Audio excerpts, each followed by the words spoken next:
Attorneys often come up with very creative ways to defend their clients, but I'm going to lay a wager here tonight that you have not heard of this one. I want you to meet Richard Patterson. He is charged with murder in the death of his girlfriend. Investigators say the Florida man strangled Francesca Marquinez to death, but then only alerted his attorney hours and hours and hours and hours and hours later. It was the attorney who made the call to the police to let them know Francesca was dead. However, Patterson says what happened was an accident and that the woman accidentally choked while they were engaged in oral sex. Let that sink in for a minute.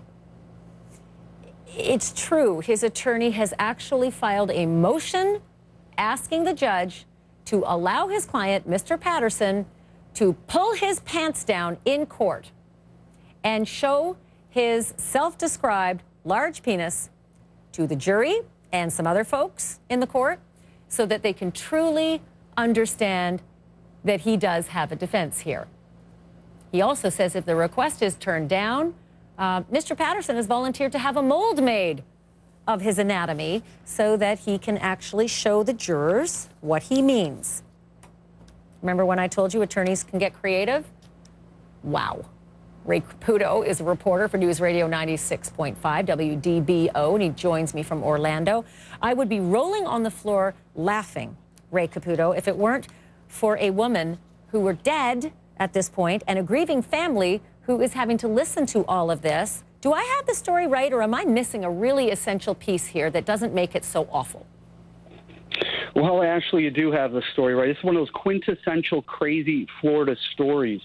You know, and here's the thing is that the medical examiner doesn't know the cause of death of Francesca right now. So as crazy as this story sounds, as crazy as all these things that Richard Patterson's lawyer is saying, it really kind of lines up with the evidence that we have at hand, that this woman had died, and we don't know how she died. And he admitted that he choked her, but he's also admitting now that it was his abnormally large member that did it. Okay, so am I right with this timeline? It's somewhere between 8 and 24 hours after she died that ultimately somebody came to find her body in her apartment face down on a bed. And because of that 8 to 24 hours, too much decomposition had actually set in for them to be able to determine cause of death and manner of death. They don't have an answer to what killed her and how she died, whether it was a homicide. They can't determine that. Well, they said that because of the body was in a state of decomposition, that some of the things like bruising would, you know, perhaps go away. But in addition to that, you know, flat out, the medical examiner says that the lack of trauma doesn't indicate that she was strangled.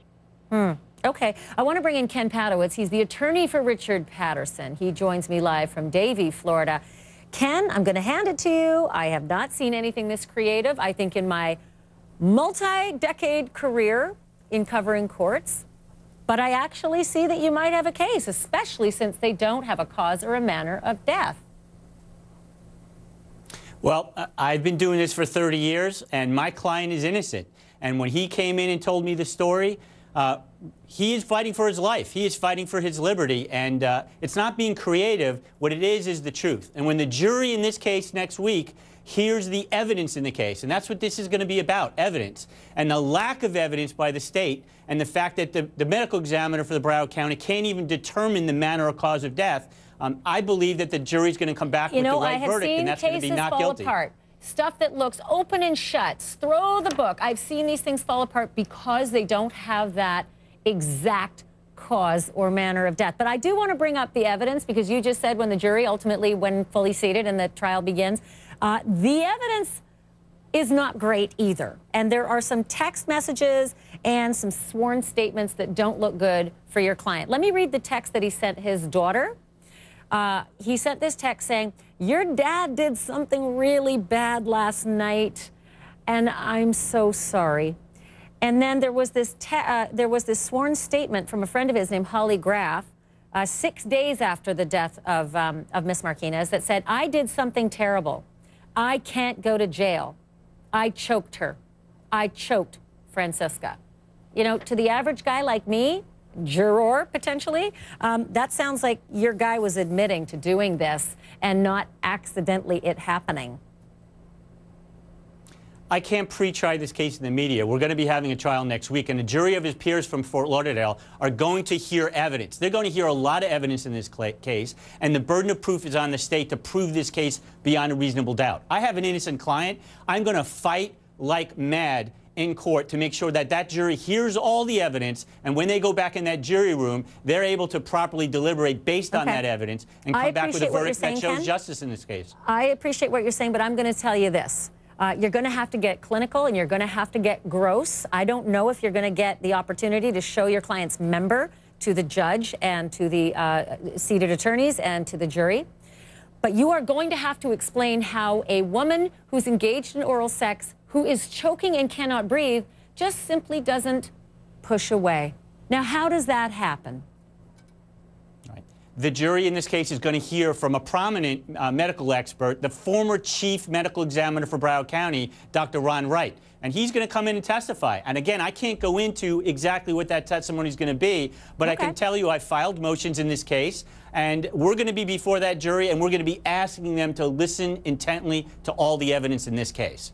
Why didn't he call 911 immediately? Why was it 8 to 24 hours before he called his attorney?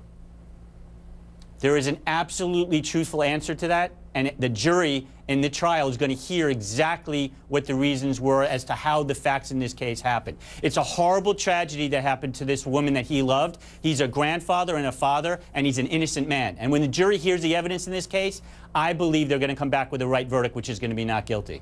We're going to watch this. Ken, thank you for being here. I really appreciate you taking the time. Look forward to seeing what happens in this case, sir. Thank you for having me. A young father is on